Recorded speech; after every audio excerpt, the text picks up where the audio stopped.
Before I start, let me mention a disclaimer. I believe that the death of Sandra Bland is a tragedy.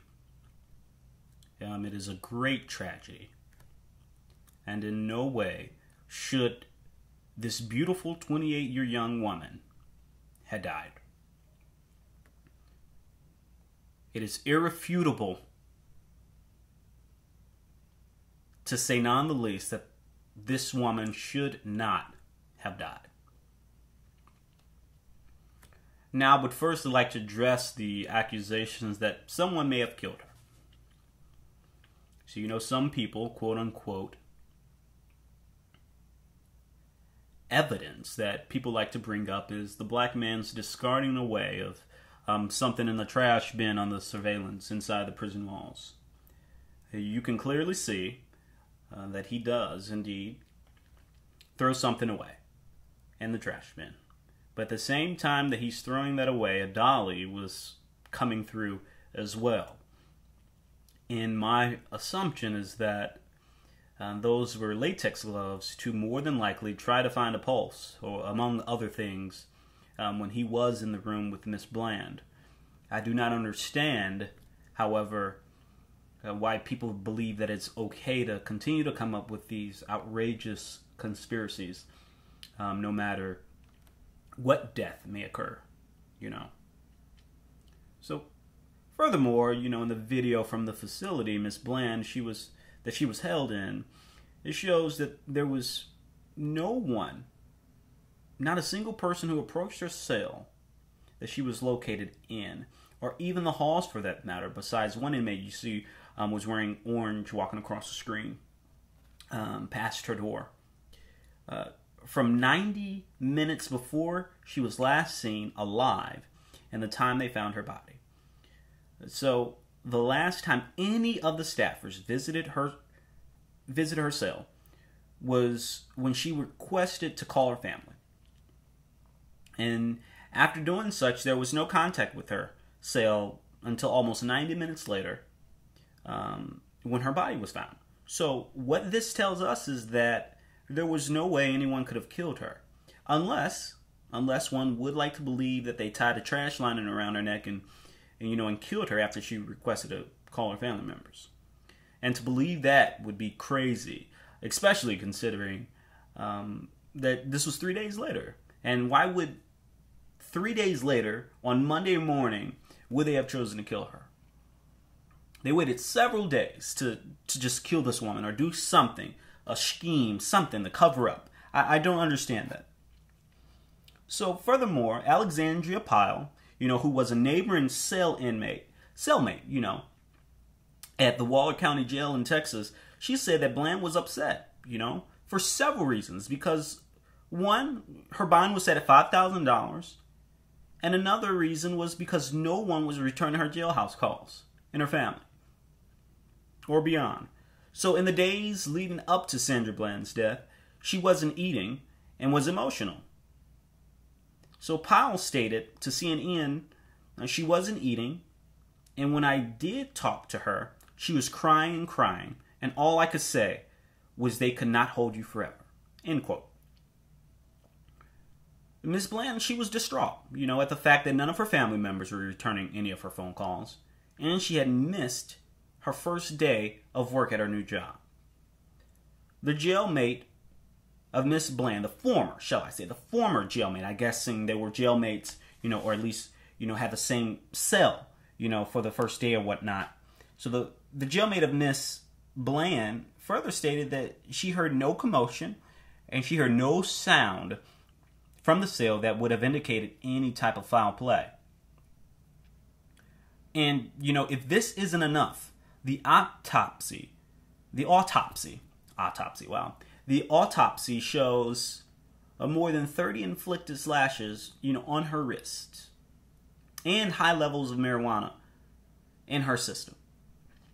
And it's not like these slashes happened in that prison, like they happened in a couple days span. These self-inflicted, slashes were from some time ago.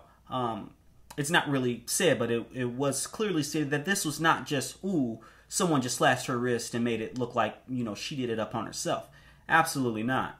What people may not understand is that there are links between marijuana and other mental health conditions. I've, personally studied this intensively. And marijuana use may trigger, schizophrenia or a detachment from reality, which is, psychosis, and people who are at a higher risk of psychosis. So a lot of people already know are going to say, well, I smoke a pound of marijuana a day. I don't have any type of, symptoms of wanting to kill myself or harm anyone or, harm myself. And like I said, it's important to hear when I did say that it affects those more, for people who are at a higher risk of psychosis. So people who are already at a higher risk, it just exacerbates or augments what's already there. So I just want to say that there. So the symptoms of diagnosed psychotic illness and its course may be aggravated if marijuana use continues. And so so there is also some evidence that teenagers who attempt suicide may be more likely to have used marijuana than those who have not made such an attempt. So these studies are continuously ongoing, and it's important to know that there is, however, a correlation between marijuana use, suicide attempts, and suicides that occurs. So moreover, the doctors, who examined the body and did the autopsy discovered that there was no evidence of any hemorrhaging or any damage to her trachea or esophagus or any other internal organs inside of her neck region. And during a violent struggle, one would expect hemorrhaging or injury to those particular parts of the body. And secondly, I would like to address the conspiracy that Sandra Bland, had already died when her mugshot was already taken. And I won't go any too deep into this. This is going to be by far the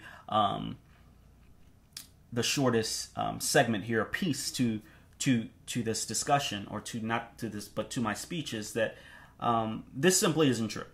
Okay, so the photo was filed in the jail system before her body was found. And looking through the records, it was uploaded to the system less than 2 hours when she was booked. So less than 2 hours she was admitted. Her photo, her mugshot was already uploaded to the system. So I think it's safe to debunk these allegations. So now on to the other side of things. It is important to address how all this came about. This all started with Bland refusing to put out her cigarette upon the request of the police officer. And after watching the video, I see a male officer who is too proud and too pompous to simply do his job. Which is very frightening if you ask me. So the cops, he asked Bland, "Are you okay? You seem upset." And Bland went on to explain her discontent, explaining how she saw the officer telling her and decided to move over to the next lane, and then he stopped her. So he then asked her, "Are you done?"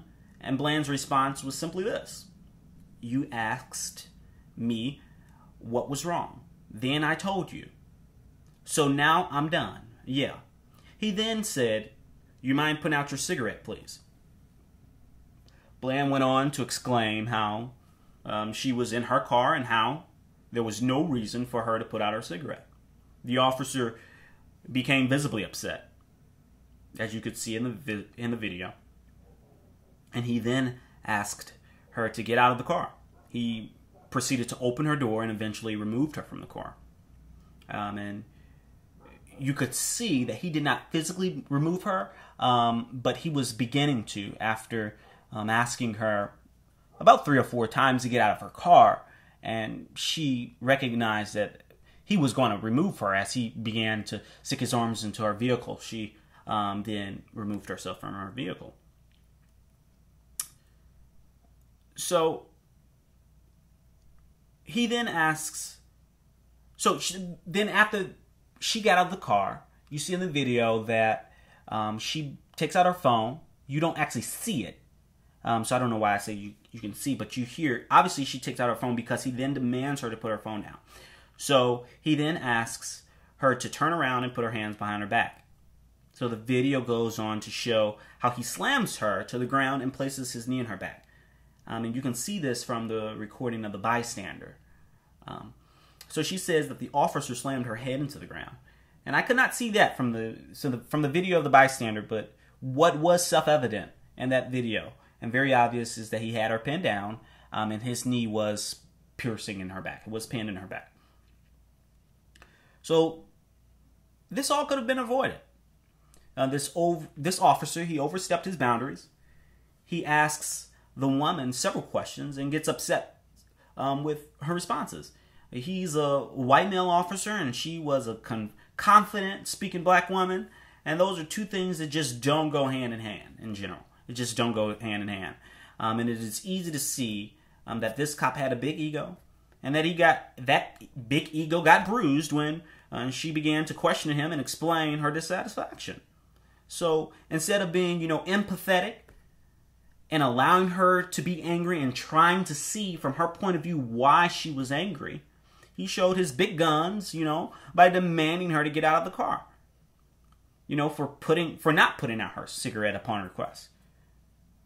And I'm sorry, but this is America. Yeah, this is not Nazi Germany. Citizens have rights, and if he does not know how to interact with people who are upset and angry, he needs to find a new career path. Simple as that. And I must say, however, no matter how petty the law she broke was, she did break one. And no one exempt from the law. No one is. So she failed to properly, signal a lane change. Personally, I would not have pulled her over, but that is entirely a different story. People cannot turn a blind eye to the fact that she did, in fact, break a law. Was the officer petty? Absolutely, or at least in my opinion. So while I believe the cop was in the wrong, she played a part in it as well. She was combative from the start. That is not the way you get a ticket and go on with your life. That is not. The officer stated that he was just going to give her a warning.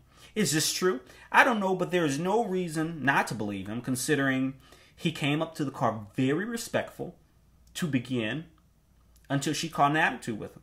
I believe that if she would have just expressed her discontentment the first time and just handed the officer her license and insurance, he would have just given her a warning and she would have been on her merry way. But because she was hot-tempered, he got his feelings hurt, and she ended up paying the ultimate price. So in conclusion, the best way to avoid these type of encounters with officers is to simply remain respectful at all times. They already have a hard time as it is. I'm not a big fan of cops personally because I have had my fair share of misfortunes, and I as a black male am very cautious of the way I behave, when I'm around them or when I'm approached by them. I have many Caucasian friends that are absolutely appalled of some of the stories that I tell them of police encounters I've had, or the way that my parents approached me about how to approach officers. I've had that talk of always having your hands on the wheel, have your hands visible at all times, high in the car, even for a routine stop. Even if it's a routine traffic stop. Give them no reason. Hell, don't even have your hand on the armrest. Have them up, elbows up. Don't reach for your phone, your walk, nothing. And even when they ask for your identification, tell them as you're reaching out, even before you start reaching, hey, I am reaching for my license, for my identification. Hey, sir, I am reaching for my insurance. And move slowly. Many of my friends, Caucasian friends that is, they've never had that conversation with their parents because, quite frankly, they've never had to, In America, in American society, colored people are viewed as dangerous. unfortunately, pulled over a lot more, arrested a lot more. And that's just sad. But it's reality. So, what people must understand, especially people of color, is that the street is not court. If you believe that you've been mistreated, take it to court and fight it there. But to combat and be combative with an officer will only end up in negative ways. 4 different ways. Either 1, you will be fined, 2, arrested, 3, injured, or 4, killed, and none of which are necessary. So it is important to stand up for your liberties and to have an unwavering approach to such. But it is also important, just as important, to remain conscious of your circumstances at the time, especially if it's one-on-one officers. Many videos aren't, produced. Many of them still don't have body cameras. Anything can happen, and it's their word against yours, and in some cases, not even against yours because you're dead. And it's a sad reality, but it's true. So, it is not okay to cause a scene. At the end of the day, it is not okay to cause a scene, especially when you have broken a law, no matter how insignificant or how small you may view that law. Just like I believe this was so insignificant. I mean, really, signaling, improper signaling, it's laughable, really.